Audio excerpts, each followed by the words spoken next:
menjelaskan yang pertama itu mengenai buah naga merah. Asal-usul buah naga merah yaitu berasal dari kawasan tropis di Amerika Tengah dan Amerika Selatan, terutama Meksiko. Tanaman buah naga merah ini termasuk dalam keluarga kaktus atau Cactaceae.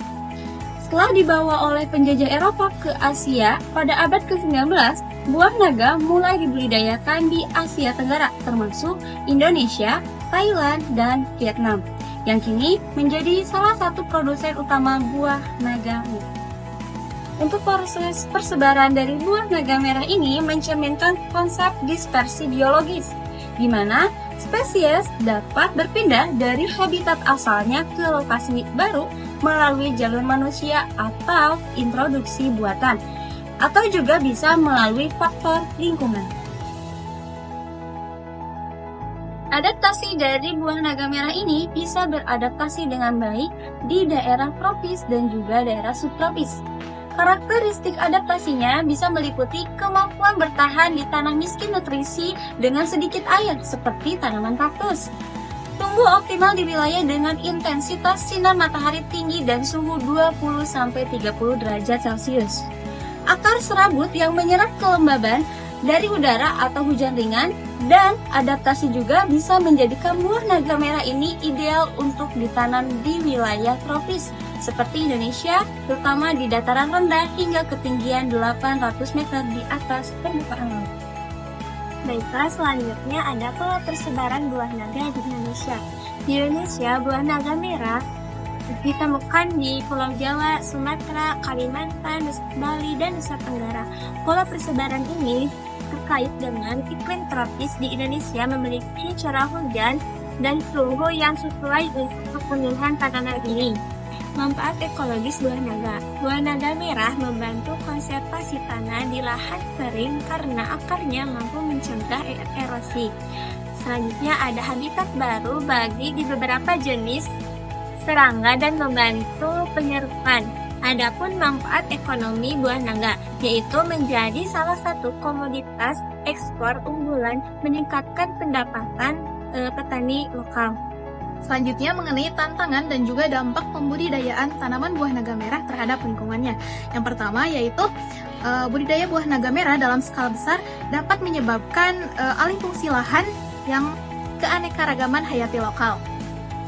Selanjutnya, dampak biogeografi introduksi tanaman ini dapat mengubah komposisi ekosistem lokal, baik melalui kompetisi dengan spesies asli maupun melalui interaksi dengan hewan lokal. Selanjutnya, pembahasan yang kedua mengenai angsa Cina. Angsa Cina ini merupakan hasil domestikasi angsa liar yang berasal dari Asia Timur, terutama dari wilayah Cina, Mongolia, dan juga Siberia Timur. Nah, habitat asli dari angsa liar ini merupakan area-area basah seperti danau, sungai, dan juga rawa-rawa.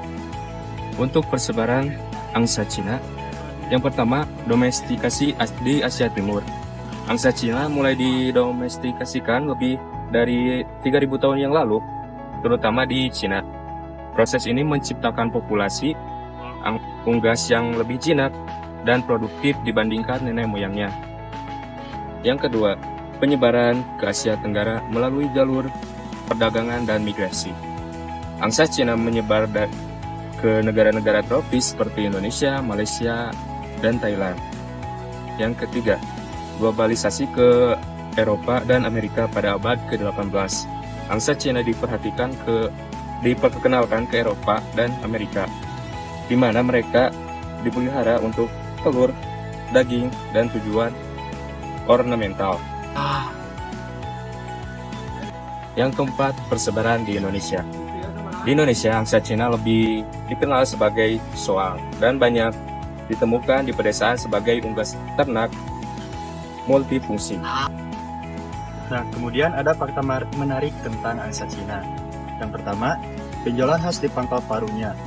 Salah satu cara untuk membedakan antara angsa betina dan jantan bisa dilihat dari pangkal paruhnya. Kemudian ada efisiensi produksi telur. Angsa Cina dapat bertelur sekitar 40-60 butir per tahun. Kemudian leher panjangnya.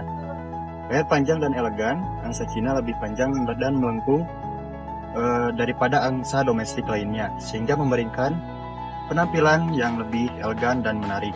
Kemudian, sebagai penjaga alami. Angsa Cina sering digunakan sebagai penjaga rumah atau kebun karena sifatnya yang agresif dan responsif. Mereka bersuara keras untuk memperingatkan pemiliknya. Kemudian, sebagai simbol keberuntungan bagi bangsa Cina. Dalam budaya tradisional Cina, angsa sering dianggap sebagai simbol kesetiaan dan keberuntungan, sehingga banyak dilibatkan dalam seni dan sastra kuno.